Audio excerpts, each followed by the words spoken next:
हाय विद्यार्थियों, कैसे हैं आप लोग। आशा करते हैं कि आप अच्छे होंगे।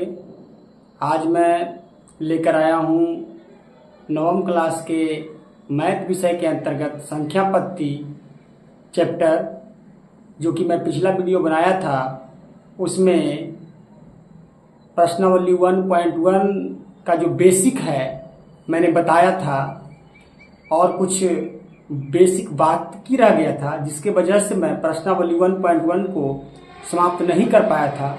आज मैं बचे जो बेसिक है, जो मुख्य पॉइंट है प्रश्नावली 1.1 का, उसको कंप्लीट करके प्रश्नावली 1.1 को आज पूरा करूंगा।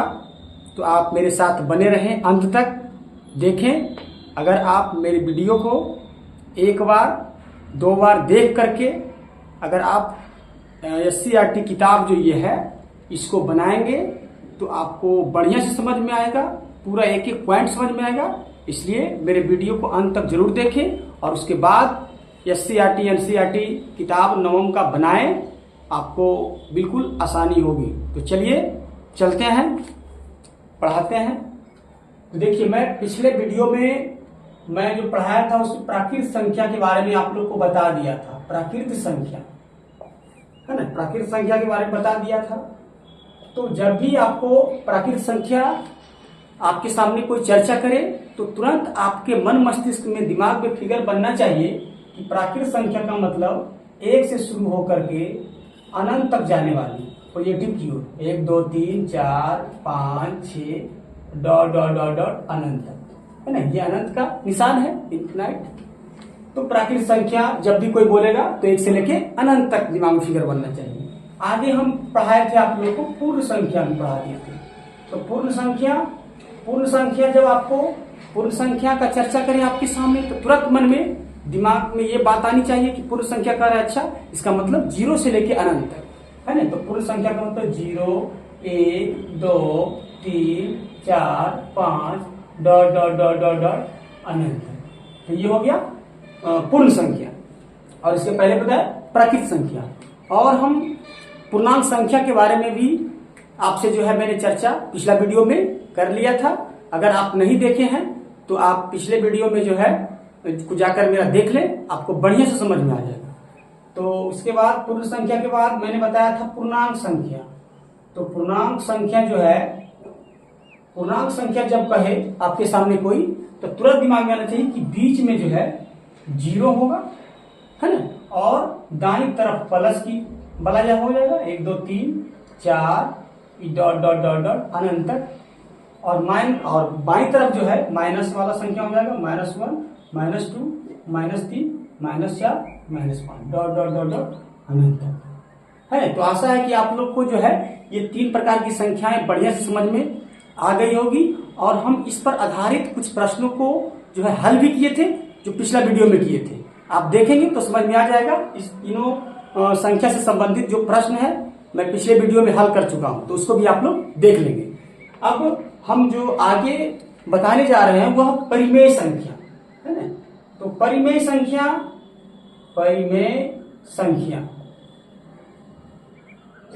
संख्या किसे कहते हैं? तो परिमेय संख्या होने के लिए 3 शर्त की जरूरत होती है। पहला शर्त है कि वह P/Q के रूप में हो। दूसरा शर्त है कि वह P और Q दोनों पूर्णांक होना चाहिए। और तीसरा शर्त है कि Q बराबर 0 नहीं होना चाहिए। तो आप फिर से एक बार समझेंगे कि किसी भी संख्या को हम परिमेय संख्या तभी कहेंगे जब वह निम्नलिखित 3 शर्त को पूरा करेगा। पहला शर्त है कि वह P/Q के रूप में होना चाहिए। दूसरा शर्त है कि P और Q दोनों पूर्णांक होना चाहिए। और तीसरा शर्त है कि Q बराबर 0 नहीं होना चाहिए। तो चलिए हम परिमेय संख्या का परिभाषा लिखते हैं, है ना। वैसी संख्या जो P/Q के रूप में हो जहां PQ पूर्णांक हो तथा Q बराबर 0 ना हो। Q is not equal to 0। तो उसे हम परिमेय संख्या कहते हैं, परिमेय संख्या कहते हैं, है ना। तो ये हम लिखा है कि वैसा संख्या जो p बटे q के रूप में हो। पहला शर्त यही है, देखिए ये पहला शर्त है p बटे q के रूप में। दूसरा शर्त क्या है कि p q पूर्णांक हो, है ना। तीसरा शर्त है कि q bar 0 नहीं हो। अब ये तीनों शर्त रहेगा, तीनों शर्त को जो संख्या पूरा करेगा वही परिमेय संख्या कहलाएगा, है ना। इसको हम या हम ऐसे भी कह सकते हैं, ये जो परिभाषा लिखा है इसको शॉर्ट में कहते हैं कि परिमेय संख्या कहलाने के लिए 3 शर्त होना जरूरी है ना। परिमेय संख्या कहलाने के लिए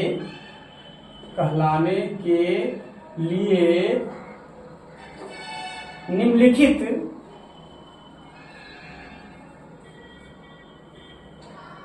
है ना, ये तो निम्नलिखित छोड़ दिए के लिए 3 शर्तें होनी चाहिए, है। परिमेय संख्या कहलाने के लिए 3 शर्तें होनी चाहिए। अगर 3 शर्त में एक शर्त भी अगर नहीं पूरा करेगा तो उसको हम परिमेय संख्या नहीं कहेंगे, उसको हम लिख देते हैं यही चीज को। इसको हम थोड़ा सा सरल भाषा में लिख रहे हैं।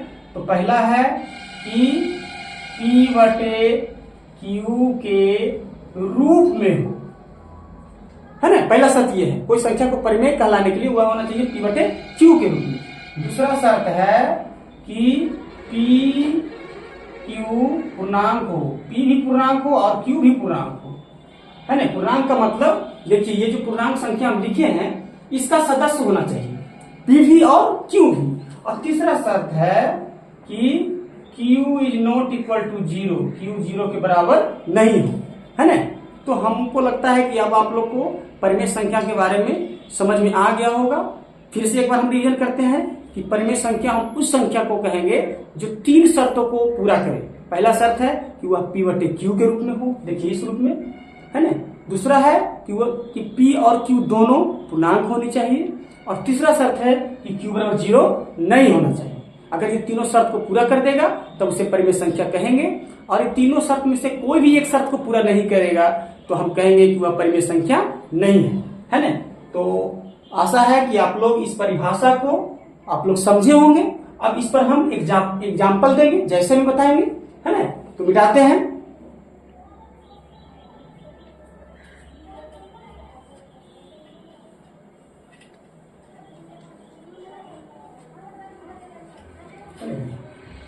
चलिए देखिए, जैसे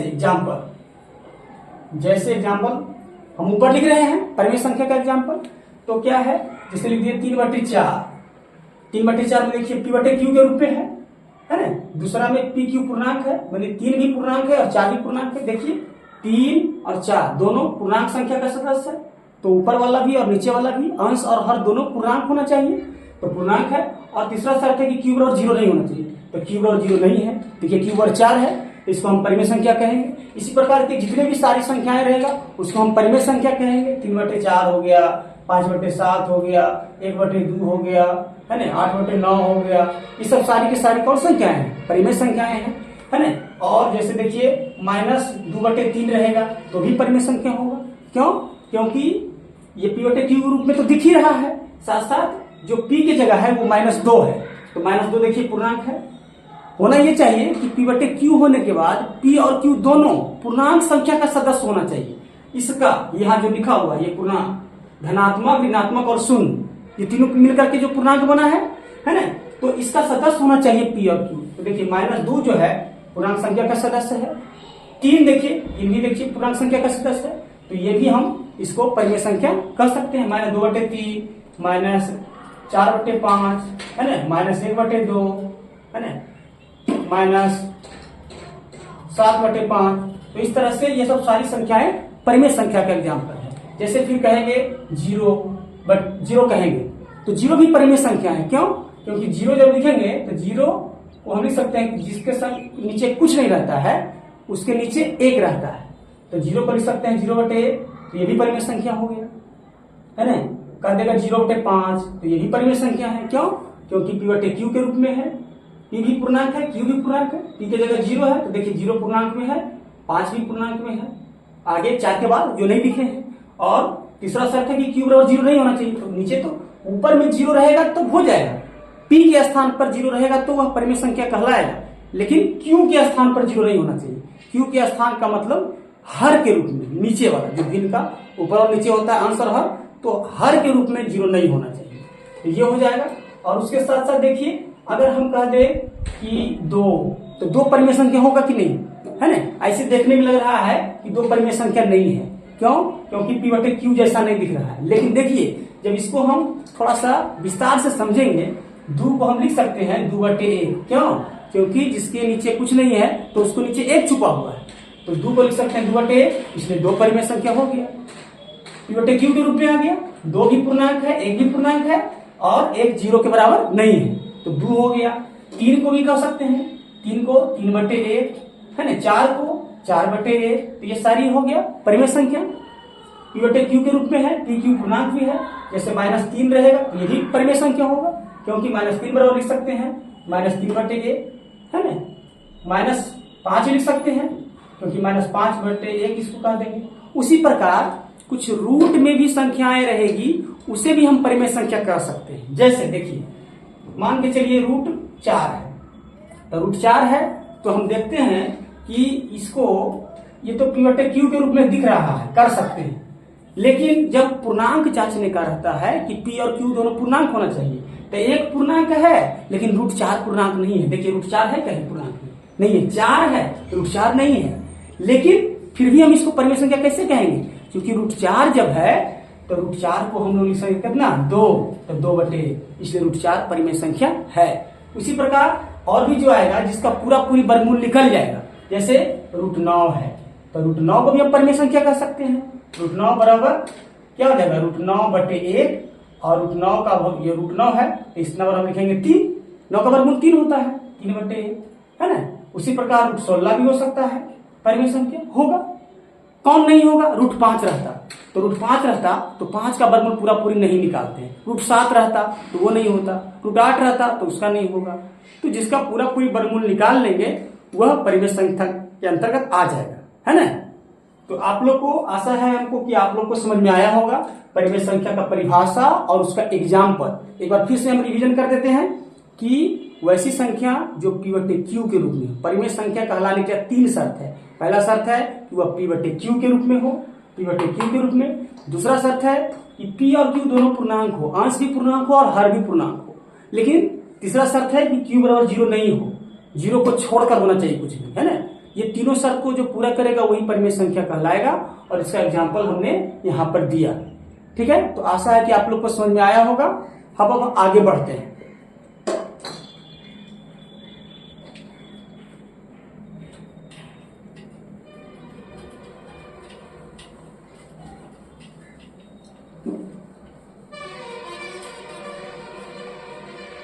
देखिए, अगला है, जब परिमेय संख्या समझ गए तो आगे का जो पॉइंट है वह तुल्य परिमेय है। तुल्य परिमेय संख्या, तुल्य परिमेय संख्या, है ना, बिल्कुल आसान है, आप समझिए मेरे साथ। जैसे तुल्य परिमेय संख्या हम उस परिमेय संख्या को कहेंगे, है ना, जिसका रूप अलग अलग हो लेकिन सरलतम रूप एक ही हो। जैसे हम बताते हैं, परिभाषा बाद में लिखेंगे, पहले हम समझा देते हैं। मान के चलिए लिखिए 5 बटे 10 और यहाँ लिखिए 4 बटे 8, है ना। तो दोनों का रूप अलग अलग दिख रहा है, 5 बटे 10 और ये 4 बटे 8, दोनों का रूप अलग अलग दिख रहा है। लेकिन जब इसका हम सरलतम रूप निकालेंगे, जब सरल करेंगे, छोटा करेंगे, तो इसका दोनों का सरलतम रूप एक ही आएगा। अगर एक ही आएगा तब ये दोनों तुल्य परिमेय होगा, और एक ही नहीं आएगा तब कहेंगे तुल्य परिमेय नहीं होगा। जैसे देखिए 5 इकाई 5, 5 दूनी 10, 1 बटे 2 आ रहा है सरल करने पर। यहाँ भी देखिए 4 इकाई 4, 4 दूना 8, यहाँ भी 1 बटे 2 आ रहा है। तो हम देखे कि दोनों 5 बटे 10 और 4 बटे 8 का रूप अलग अलग था, लेकिन इसका सरलतम रूप दोनों का 1 बटे 2 ही है, इसलिए ये दोनों को हम लोग तुल्य परिमेय कहेंगे, है ना। तो आशा है कि आप लोग को समझ में आया होगा। इस तरह से और भी एग्जाम्पल हम देते हैं। जैसे मान लीजिए 12 बटे 15 है ना, और यहाँ रहेगा 21 बटे 28 रहेगा, 21 बटे 35, है ना। अब इसको देखिए, यहाँ पर जब दोनों को सरल करेंगे तो 4 तिया 12 और सॉरी, हाँ 3 चौका 12, 3 चौके 12 और 3 पचे 15, 4/5 आया। और यहाँ ले लीजिए 28 कर दिए, 7 चौके 28 और 7 पचे 35, तो 4/5 है, यहाँ भी 4/5 आ गया। तो इस तरह से भी इसको दोनों को हम तुल्य परिमेय संख्या कहेंगे। तो आशा है कि आप लोग को समझ में आया होगा। अब हम परिभाषा लिखते हैं, ठीक है।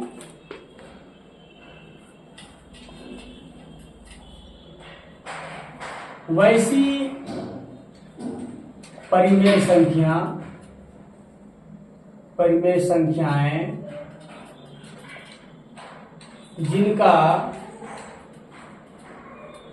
जिनका रूप अलग अलग हो लेकिन, है ना, लेकिन सरलतम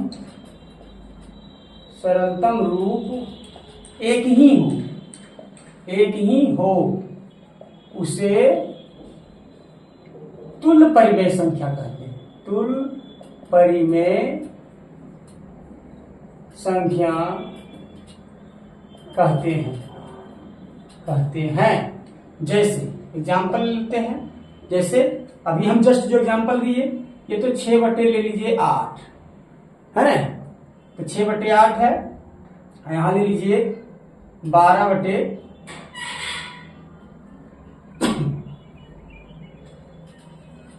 6/8 ले लीजिए, ले लेते हैं 8/10 है ना, और यहां ले लेते हैं 12/20। देखिए दोनों को अगर हम सरल करेंगे तो 4 दूनी 8 और 5 दूना 10, और यहाँ कितना हो जाएगा, 4 से तीनों कट रहा है, 4 तिया 12, 4 5 20, नहीं ये नहीं होगा, है ना। तो हम ऐसा संख्या लेंगे जिसको मतलब सरल करने पर 4/5 ही आ जाए। जैसे ले लेते हैं 12/15, ठीक है। अब देखिए इसको 4 तिया 12 और 5 तिया 3 बटे कट रहा है, 3 चौका 12, 3 पचे 15, तो 4/5 आ रहा है। और भी इसी प्रकार से जैसे ले लेते हैं 8/24 है ना, 9/27, 10/30, ये तीनों संख्याएं जो है तुल्य संख्याएं हैं। कैसे, 8 इकाएं 8, 8 तिया 24, 1/3 आया, 9 इकाएं 9, 9 तिया 27, 1/3 आया, 10 इकाएं 10, 10 तिया 30, 1/3 आया। तो देख रहे हैं तीनों का सरलतम रूप 1/3 आ रहा है, इसलिए 8/24, 9/27 और 10/30 तुल्य संख्याएं हैं। तो कहने का मेरा ये मतलब है कि तुल्य संख्या चेक करने के लिए उसको सरल करना है, और सरल करके अगर सबका मान बराबर आ जाए तब कहेंगे कि वह तुल्य परिमेय संख्या है। अगर बराबर नहीं आए, अलग अलग आए, तब उसे हम तुल्य परिमेय संख्या नहीं कहेंगे। आशा है कि आप लोग को समझ में आ गया होगा। और भी एक आठ एग्जाम्पल ले लीजिए, देखिए लिखिए 20/100 ले लेते हैं, है ना, और ले लेते हैं 5/25, तो कितना हो जाएगा, देखिए 20 इकाई 20, 20/2500, 5 इकाई 5, 5/25, तो रूप अलग अलग था, 20/100 और 5/25 अलग अलग था, लेकिन जब इसको सरल किए तो दोनों जगह 1/5 आ रहा है, तो इसलिए दोनों तुल्य परिमेय संख्याएं होंगी। और भी एक आठवें एग्जाम्पल ले लीजिए, है ना, जैसे ले लीजिए 3/7 है ना, और ले लीजिए 12/28, तो देखिए ये तो अब कटेगा नहीं, लेकिन ये कट रहा है, 4 तिया 12, 4 7 28, 3/7, इधर भी 3/7, तो इसलिए दोनों हो गया तुल्य परिमेय संख्या, है ना। तो आशा है कि ये तुल्य परिमेय संख्या में आप स्पष्ट हो गए होंगे, इसमें किसी प्रकार की कोई दिक्कत नहीं होगी। अगर आपको दिक्कत हो रही है तो आप कमेंट बॉक्स में जरूर हमें बताएं, ताकि हम और आसान भाषा में आपको समझा सकें। चलिए अब आगे बढ़ते हैं।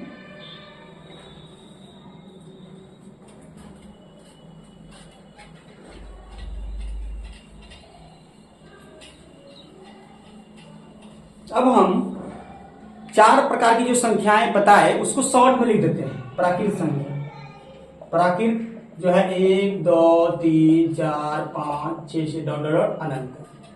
पूर्ण संख्या जो मैंने लिखा बताया आपको 0 1 2 3 4 5 6 डॉट डॉट डॉट डॉट अनंत। उसके बाद पूर्णांक बताया, पूर्णांक को देखिए ये सब हम बार बार क्यों लिख रहे हैं, क्योंकि आपके मन मस्तिष्क पर प्राकृत संख्या कहते के साथ 1 से लेकर अनंत तक आना चाहिए। पूर्ण संख्या जब आपको बोले तो तुरंत जो है दिमाग में 0 से लेकर अनंत तक आना चाहिए। पूर्णांक संख्या बोले, पूर्ण संख्या 0 से लेकर अनंत तक। पूर्णांक संख्या बोले तो बीच में 0 और दाईं तरफ धनात्मक, है ना, और बाईं तरफ ऋणात्मक, ये होना चाहिए। अब हम जो ये आज पढ़ाए हैं वो परिमेय संख्या पढ़ाए हैं। तो परिमेय का एग्जाम्पल 3/5, है ना, 7/4, 9/8, है ना। और फिर देखिए माइनस वाला भी लिखे थे, -2/5, -3/7, -8/-9, 0/7, 4, 3, 2, 1, 5, ये सब चूंकि सबके नीचे 1 है इसलिए ये सभी परिमेय संख्या होगा। √4, क्यों? चूंकि √4 का होता है 2, √16, √9, तो इस तरह से आप भी होता है।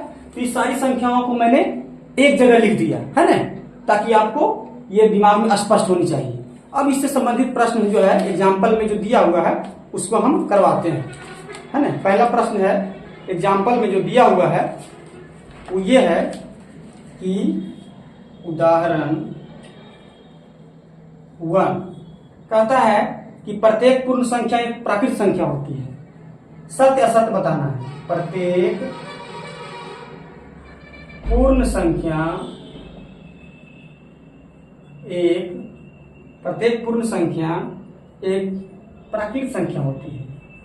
प्राकृत संख्या होती है। ये सत्य है कि असत्य है ये बताना है। तो पूर्ण संख्या के बारे में पूछ रहा है कि पूर्ण संख्या को हम प्राकृत संख्या कह सकते हैं। तो देखिए पूर्ण संख्या का प्रत्येक सदस्य को हम देखेंगे कि प्राकृत संख्या में है कि नहीं। अगर पूर्ण संख्या का प्रत्येक सदस्य प्राकृत संख्या में हो जाएगा, है ना, तो हम कह सकते हैं कि प्रत्येक पूर्ण संख्या एक प्राकृत संख्या होती है। लेकिन पहला ही सदस्य, पूर्ण संख्या का पहला सदस्य 0 है जो प्राकृत संख्या में नहीं है ना, तो इसलिए हम प्रत्येक पूर्ण संख्या को प्राकृत संख्या नहीं कह सकते हैं, है ना। और इस तरह का क्वेश्चन हम पिछले वीडियो में ही बताए थे, उसको आप बढ़िया से देख लेंगे तो और ज्यादा समझ में आएगा। तो यहाँ लिख देंगे नहीं, है ना। अब हम कारण भी लिख देते हैं यहाँ पर, हालांकि कारण यहाँ नहीं लिखना लेकिन लिख देते हैं क्योंकि पूर्ण संख्या का एक सदस्य, पूर्ण संख्या का सदस्य शून्य जो है प्राकृत संख्या में शामिल नहीं है। प्राकृत संख्या में शामिल नहीं है ना, नहीं है। चलिए आप समझ गए होंगे। अब अगला क्वेश्चन चलते हैं। अगला क्वेश्चन है कि प्रत्येक पूर्णांक एक परिमेय संख्या होती है। ठीक है, इसको मिटा देते हैं, ये सब रहने देते हैं ताकि इससे जुड़ा हुआ जो क्वेश्चन हम बताएंगे तो आपको आसानी होगी। जिसे ये क्वेश्चन मैंने बताया। अगला क्वेश्चन है कि प्रत्येक पूर्णांक एक परिमेय संख्या होती है। प्रत्येक यह है एक का दूसरा, उदाहरण 1 का, उदाहरण 1 का दूसरा, वो जो बताया वो उदाहरण 1 का पहला था, है ना। प्रत्येक पूर्णांक एक परिमेय संख्या होती है। परिमेय संख्या होती है ना। तो देखिए प्रत्येक पूर्णांक, तो पूर्णांक सारे पूर्णांक को ही हम यहां लिख देते हैं 0, 1, 2, 3, 4 अनंत तक, -1, -2, -3, -4 अनंत तक। अब कहता है कि ये सब सारा परिमेय संख्या है, तो इसको चेक करिए कि ये परिमेय संख्या है कि नहीं। तो देखिए 1 है तो इसके नीचे कुछ नहीं थे 1, कुछ नहीं नीचे थे 1, कुछ नहीं नीचे 1, सब तो P/Q के रूप में सब दिख ही रहा है और दिख रहा है। और दूसरा शर्त क्या है कि यह पूर्णांक होना चाहिए, P और Q दोनों। तो एक तो पूर्णांक है ही और बाकी ऊपर का तो सब पूर्णांक पहले से था, है ना। तो पहला शर्त की P/Q होना चाहिए, तो P/Q सब हो रहा है। देखिए सब के सब P/Q हो रहा है, कुछ नहीं नीचे थे, तो पहला शर्त सब संतुष्ट कर रहा है। दूसरा शर्त है कि P और Q पूर्णांक होना चाहिए, तो P तो पहले से ऑलरेडी सब पूर्णांक में ही था ही, तो P तो पूर्णांक है ही है। और Q की जगह 1 लिखिए तो 1 भी तो पूर्णांक है, तो P और Q पूर्णांक भी हो रहा है। और तीसरा शर्त है कि Q बराबर 0 नहीं होना चाहिए, तो Q बराबर कहीं भी 0 नहीं है। इसलिए हम कह सकते हैं यहाँ पर तीनों शर्त को पूरा कर रहा है कि जो भी पूर्णांक संख्या मैंने लिखा उसका हर एक सदस्य एक परिमेय संख्या दिख रहा है। क्योंकि प्रत्येक सदस्य जो है तीनों शर्त को पूरा कर रहा है। पहला शर्त कि वह P बटे Q के रूप में है, देख रहे हैं। दूसरा शर्त कि P और Q पूर्णांक हो रहा है, और तीसरा शर्त कि Q बराबर 0 नहीं है ना। तो हम लिख सकते हैं हाँ यस, है ना। इसमें यस हो जाएगा आंसर। प्रत्येक पूर्णांक संख्या एक परिमेय संख्या होती है, तो हाँ लिख सकते हैं, क्योंकि प्रत्येक पूर्णांक का सदस्य परिमेय होने के लिए जो तीनों शर्त है उसको पूरा कर रहा है, इसलिए हम प्रत्येक पूर्णांक को एक परिमेय संख्या कह सकते हैं। तो आशा है कि आप लोग को ये क्वेश्चन भी समझ में आया होगा। अब हम आगे बढ़ते हैं उदाहरण 1 का तीसरा नंबर।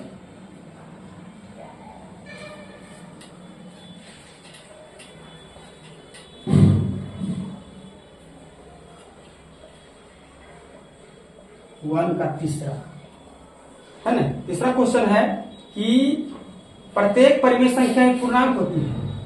प्रत्येक परिमेय संख्या एक पूर्णांक होती है। तो देखिए, परिमेय अगर हम 3/5 ही ले, जो एग्जाम्पल यहां लिखा हुआ है, तो क्या ये पूर्णांक है? 3 पूर्णांक है, 5 पूर्णांक है, लेकिन 3/5 कहां पूर्णांक है? देखिए 3/5 है कहीं पूर्णांक में। तो जिसके बारे में पूछे उसके सभी सदस्य को देखेंगे कि जो कहलवाना है उसमें इसका प्रत्येक सदस्य है कि नहीं। तो परिमेय को पूर्णांक कहलवाना है, तो कुछ कुछ परिमेय जो है वो पूर्णांक होता है। जैसे मान के चलिए हम 25/5 ले लेते हैं, तो ये ऐसा परिमेय है जो पूर्णांक है। क्यों? क्योंकि इसको जब हल करेंगे तो 5 इकाई 5 पर 25 5 आ गया। अब देखिए 5 जो है पूर्णांक में शामिल है। तो कुछ कुछ परिमेय पूर्णांक है, लेकिन सभी परिमेय पूर्णांक नहीं है। क्यों? क्योंकि पहला पूर्णांक हम देखिए जो एग्जाम्पल दिया 3/5, 3/5 पूर्णांक में नहीं है। 7/4 ले लीजिए, 7/4 भी नहीं है ना। 7/4 परिमेय है लेकिन पूर्णांक नहीं है। तो इसका उत्तर क्या हो जाएगा कि प्रत्येक परिमेय पूर्णांक नहीं होता है। क्यों नहीं होता है? क्योंकि पूर्णांक संख्या का बहुत सारे सदस्य ऐसे हैं जो पूर्णांक के रूप में नहीं है। जैसे 7/3/5 है ना, 7/4, 7/4 ये भी नहीं है, ये है, ये भी नहीं है। आप मान के चलिए 9/8 ये भी नहीं है, लेकिन है कौन कौन? जैसे ले लेते हैं 8/2, तो ये है। क्यों? क्योंकि 2 चौके 4 हो रहा, तो ये है। तो यहाँ पर सभी का रहा, प्रत्येक परिमेय संख्या माने परिमेय संख्या में जो भी आएगा सब जो है पूर्णांक का रहा कि होगा। तो ऐसा नहीं है, कुछ परिमेय संख्या पूर्णांक होते हैं और कुछ परिमेय संख्या पूर्णांक नहीं होते। तो इसका उत्तर क्या हो जाएगा? नहीं, है ना। उत्तर हो जाएगा नहीं। क्यों नहीं होगा? आपने देखा कि कुछ कुछ जो है परिमेय पूर्णांक हो रहा है और कुछ कुछ परिमेय जो है पूर्णांक नहीं हो रहा है। तो आशा है कि आप लोग को ये उदाहरण नंबर 1 का तीनों क्वेश्चन समझ में आया होगा, है ना। और अगर आप लोग समझ रहे हैं तो अपने साथियों के पास भी इस वीडियो को शेयर करेंगे ताकि उनको भी फायदा होगा। और मेरे साथ अगर कंटिन्यू बने रहेंगे तो मैं आपको ये जो SCERT का जो बुक है इसको पूरा बढ़िया तरीका से खत्म करूंगा। आपका काम है मेरे साथ चलना और बस रिवीजन करना। जहां नहीं समझ में आए वहां कमेंट करके बताएं, मैं जरूर आपको जो है आसान भाषा में बताने का प्रयास करूंगा।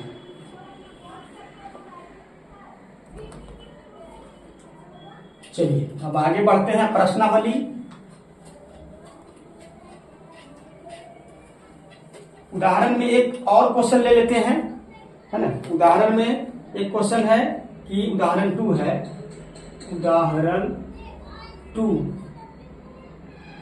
2 है 1 और 2 के बीच 5 परिमेय संख्या ज्ञात करें। 1 और 2 के बीच 5 परिमेय संख्या ज्ञात करें। देखिए ऐसे में लग रहा है अगर एक सामान्य विद्यार्थी से पूछा जाएगा कि 1 और 2 के बीच में कितनी संख्या है, तो देखने में लग रहा है कि 1 और 2 के बीच में तो कोई संख्या नहीं है, क्योंकि 1 के तुरंत बाद 2 आ रहा है, तो बीच में कहां कोई संख्या है। लेकिन रियल में कोई भी 2 संख्या ले लेगा और पूछेगा, बराबर ये क्वेश्चन आता है परीक्षा में, कोई 2 संख्या दे देगा और पूछेगा कि उसके बीच में कितनी संख्याएं होती है। तो कोई भी 2 संख्या ले लेगा और उसके बीच में पूछेगा कितनी संख्या होती है, तो इसका उत्तर होगा अनंत, अनगिनत, है ना। 2 संख्याओं के बीच में अनगिनत संख्याएं होती है। हम देखिए इसको आपको थोड़ा सा एक झलक बताते हैं कि 1 और 2 के बीच में 5 संख्या कैसे लिखते हैं। तो जब ये, हालांकि इसको दो तरीका से बना सकते हैं, लेकिन मैं आप लोग को एकदम आसान तरीका से बताने जा रहा हूं। जिसके जिसके बीच में पूछना है उसको अलग अलग लिखिए। एक तरफ 1 लिखते हैं, एक तरफ 2 लिखते हैं, और बीच में एक रेखा जो है खींच दीजिए। और ये दोनों के बीच में हमको लिखना है 5 परिमेय संख्या, है ना। तो सबसे पहले क्या करना है, जिसके जिसके बीच की परिमेय संख्या को लिखना है उसके हर को बराबर करना है। हर नीचे वाला, ऊपर अंश होता है, नीचे हर होता है, तो हर को बराबर करना है। पहला काम ये है, पहला काम हर को बराबर करना। तो देखिए, इसके नीचे कुछ नहीं तो 1 है, इसके नीचे कुछ नहीं 1, तो यहाँ पर हर बराबर है। यहाँ पर हर बराबर करने की जरूरत नहीं है। हम आगे बताएंगे कि बहुत सारे ऐसे भी प्रश्न मिलेंगे जिसमें हर बराबर नहीं रहेगा, तो उसको हम पहले हर बराबर करेंगे। पहले जो हर बराबर है उसको समझिए।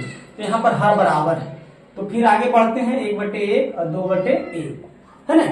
अब हम क्या करेंगे, देखिए यहाँ 5 संख्या लिखना है, 5 संख्या लिखना है ये दोनों के बीच में। तो ध्यान देना है कि अगर 5 संख्या लिखना है तो ऊपर नीचे दोनों तरफ 6 से गुना करेंगे, कम से कम 6 से। 7 से भी कर सकते हैं, 8 से भी कर सकते हैं, लेकिन कम से कम 6 से गुना करेंगे। क्यों?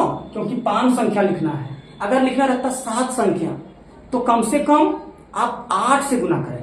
अगर 5 संख्या लिखना रहेगा तो 6 से, 6 संख्या लिखना है तो 7 से, 7 संख्या लिखना है तो 8 से, 1 संख्या लिखना है तो 2 से।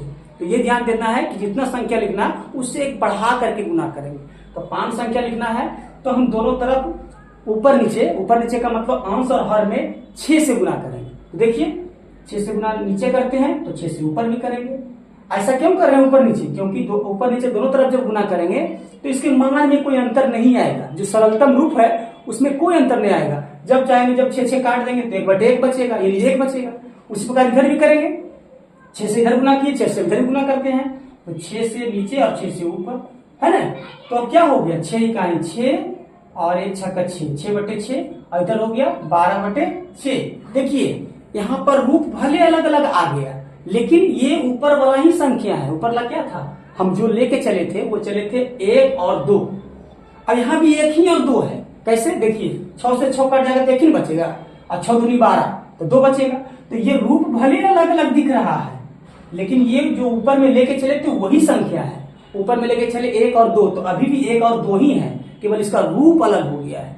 रूप ऐसा आ गया है कि वहां ऊपर में जो है 1 और 2 के बीच में आपको कोई परिमेय संख्या नहीं दिख रहा था, लेकिन वही 1 और 2 को जब हमने रूप को चेंज कर दिया तो देखिए यहाँ पर आपको इन दोनों के बीच में परिमेय संख्याएं दिख रहा होगा।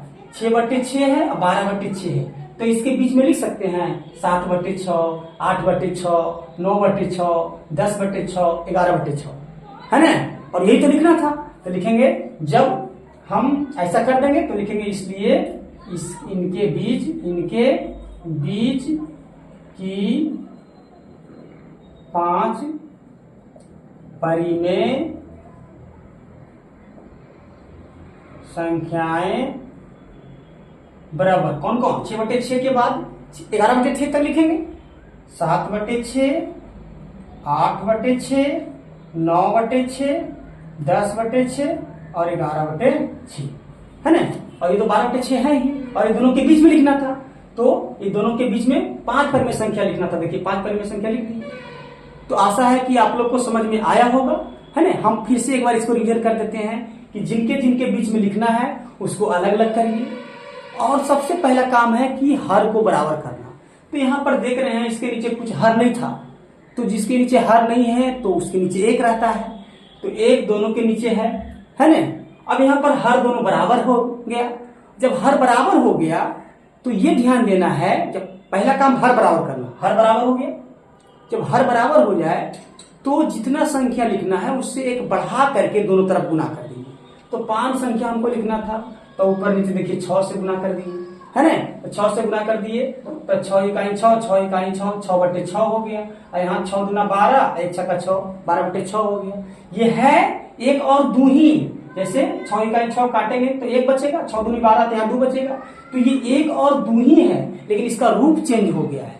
रूप ऐसा आ गया है कि यहाँ जो है इसके बीच में कोई संख्या हमको नहीं दिख रहा था, लेकिन यहाँ पर हमको दिख रहा है। 6/6 और 12/6 के बीच में कौन कौन है? 7/6, 8/6, 9/6, 10/6 और 11/6। तो वही तो हमको ज्ञात करना था। तो आशा है कि आप लोग को समझ में आया होगा, है ना। और अगर समझ में आया है तो आप अपने साथियों के पास भी इस वीडियो को शेयर करिए ताकि उनको भी इसका फायदा मिल सके। चलिए एक क्वेश्चन इसी से रिलेटेड हम और आपके सामने जो है सोल्व करते हैं, ताकि आपको बढ़िया से समझ में आ जाएगा इस तरह का क्वेश्चन। ठीक है,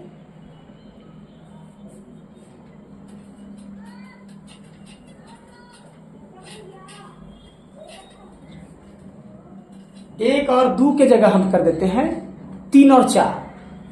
3 और 4 के बीच में 5 परिमेय संख्या ज्ञात करना है ना। तो 3 और 4 के बीच में 5 परिमेय संख्या, तो एक तरफ लिखेंगे 3, एक तरफ लिखेंगे 3 और 5 में 3 और 4, 3 और 4, है ना। तो ऐसे तो हमको दिख रहा है कि कोई संख्या नहीं है, 3 के तुरंत बाद 4 आ जा रहा है, तो कोई संख्या नहीं है। लेकिन 3 और 4 के बीच में हम देखेंगे, जब इसके रूप को चेंज कर देंगे तो दिखने लगेगा कि 3 और 4 के बीच में ढेर सारा संख्या है। 5 संख्या निकालना है, 6 संख्या निकालना है, 7, और यहाँ 5 की जगह हम कर देते हैं 6 कर दीजिए, थोड़ा सा चेंज कर देते हैं। 5 भी रहेगा तो कोई दिक्कत नहीं है, 6 लिखते हैं। तो सबसे पहला काम क्या बताते हैं, हर को बराबर करना। तो यहाँ तो हर कुछ नहीं है, तो कुछ नहीं तो 1 है, हर बराबर है ना। अब 3/1 और यहाँ 4/1। अब जितना संख्या लिखना है, 6 संख्या लिखना है, तो इस दोनों तरफ जो है 7 से गुना करेंगे और अंश और हर दोनों में गुना करेंगे ताकि मान में कोई अंतर न पड़े। तो 7 से गुना करिए। क्यों 7 से कर रहे हैं, क्योंकि 6 संख्या लिखना है। तो नीचे में भी 7 और ऊपर में भी 7, नीचे भी 7 और ऊपर भी 7। तो कितना हो गया, 7 21 और यहाँ 1 7 7, और यहाँ पर कितना हो जाएगा, 7 चौके 28 और 1 7 7। अब देखिए ये जो जितना हम लेके चले थे उतना ही है। हम लेके चले थे 3 और 4, यहाँ भी 3 और 4 है। देखिए 7 21 और 7 चौके 28, यहाँ 3 आ जाएगा, यहाँ 4 आ जाएगा। लेकिन अब इस रूप में ये आ गया है कि अब इसके बीच में हमको परिमेय संख्या दिख रहा है। कैसे, जैसे 21/7 है, 28/7 है, तो इसके बीच में नहीं है 22/7, 23/7, 24/7, 25/7, 26/7, है ना, 27/7। तो वही तो हमको लिखना था। तो अब जब हमको यहाँ पर दोनों के बीच में संख्या दिखने लगा, तो जब दिखने लगा तो उसको लिख देना है। तो लिखेंगे इसलिए इनके बीच की 6 परिमेय संख्याएं बराबर कौन कौन, 21/7 है, इधर 28/7 है। तो इसके बीच में कौन कौन है, 22/7, 23/7, 24/7, 25/7, 26/7, 27/7, है ना।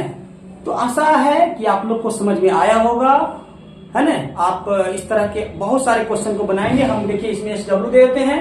SW के रूप में आप लोग जो है, जैसे 3 और 4 है तो 5 और 6 के बीच में लिखिए, है ना। 7 और 8 के बीच में लिखिए, है ना। 2 और 3 के बीच में लिखिए, 10 और 11 के बीच में लिखिए।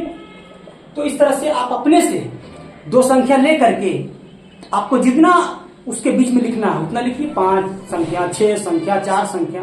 तो इस तरह से आप पहले जितना मैं बताया गया उसका आप रिवीजन करेंगे, बार बार वीडियो को देखेंगे, और उसके बाद जब आप किताब बनाएंगे तो हम विश्वास दिलाते हैं कि आपको बढ़िया तरीका से समझ में आएगा, कोई दिक्कत नहीं हो, है ना। तो आज भर के लिए इतना ही रहने दिया जाए।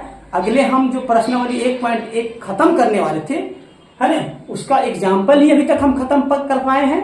अगले जो है कड़ी में, अगले वीडियो में जो है हम प्रश्नावली 1.1 के जो है सारे प्रश्नों को हल करेंगे और पूरा समझ में आ जाएगा। अगर इतना तक समझे होंगे तो प्रश्नावली भी समझ में आ जाएगा।